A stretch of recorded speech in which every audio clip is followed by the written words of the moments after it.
আসাম আগরতলা জাতীয় সড়কে মর্মান্তিক সড়ক দুর্ঘটনা। চুরাইবাড়ি থানার সামনে প্রাণ হারালেন এক পণ্যবাহী গাড়ির চালক। দুর্ঘটনার পর মৃতার পরিবারের পাশে দাঁড়িয়ে মানবিকতার উজ্জ্বল দৃষ্টান্ত স্থাপন করলেন পিএনজি হোয়াটসঅ্যাপ গ্রুপের সদস্যরা। একই সঙ্গে জাতীয় সড়কের নিরাপত্তা ও রাস্তার বেহাল অবস্থা নিয়ে উঠছে নতুন করে প্রশ্ন। উত্তর পূর্ব ভারতের অন্যতম ব্যস্ত আসাম আগরতলা জাতীয় সড়ক চুরাইবাড়ি এলাকায় গত বৃহস্পতিবার দিন রাতে প্রায় ৯টা নাগাদ এই মর্মান্তিক দুর্ঘটনাটি ঘটে। জানা গেছে, চুরাইবাড়ি থানার মূল সড়কের সামনে পুলিশ একটি পণ্যবাহী গাড়িতে তল্লাশি চালাচ্ছিল। তল্লাশি শেষে গাড়ির চালক শ্রীভূম জেলার মধ্যবাজার এলাকার বাসিন্দা গৌতম নাথ গাড়ির পেছনের ডিক্কি বন্ধ করার সময় পেছনের দিক থেকে আসা আরেকটি পণ্যবাহী গাড়ি সজোরে ধাক্কা দেয়।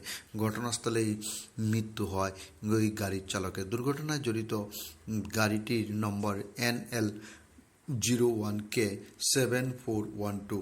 গাড়ি চালাচ্ছিলেন ঊনকোটি জেলার কৈলাসহরের মহকুমা চণ্ডীপুর এলাকার বাসিন্দা প্রদীপ দেবনাথ, বয়স তার 46। প্রাথমিকভাবে অনুমান করা হচ্ছে রাস্তার বেহাল অবস্থার কারণে ব্রেক কষলেও গাড়িটি নিয়ন্ত্রণে আনতে পারেনি চালক। তবে দুর্ঘটনার প্রকৃত কারণ জানতে তদন্ত শুরু করেছেন পুলিশ। ডিউর রিপোর্ট, খোয়াই টাইমস বাংলা। 52 তো এই ড্রাইভারে যখন চেক করিয়া ড্রাইভারের চেকপোস্টের সামনে আর কি চেক করিয়া যখন ডালাটা যখন লাগাইতে আসছিল তখন ওই পিছন থেকে একটা ট্রাক গাড়ি আইয়া এইটা ধাক্কা মারার পরে এখানে তাইনে ঘটনাস্থলে মৃত্যুবরণ হয়েছে। তখন আমরা খবর পাই এটা আজকে সকাল নাগাদ আমরা আইসি, এখানে সব ড্রাইভার পিএনজি গ্রুপের সব হাতরায় লইয়া আইসি। আমরা একটু তাদের যতটুকু আর্থিক সহায়তা করা যায় এটুকু করার চেষ্টা করছি, মানে ছোটোখাটো একটা সাহায্য করার লেগে আইছি।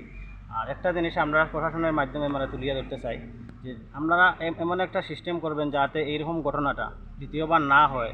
কারণ ড্রাইভার তো এই যখন চেকপোস্ট আপনারা যখন এটা সরকারের তরফ থেকে যখন করা হয়েছে, নিশ্চয়ই এর কোনো সিস্টেম থাকা উচিত যাতে পিছন থেকে কোনো গাড়ি এখানে না ধাক্কা মারিয়া এরকম প্রাণ না হয়।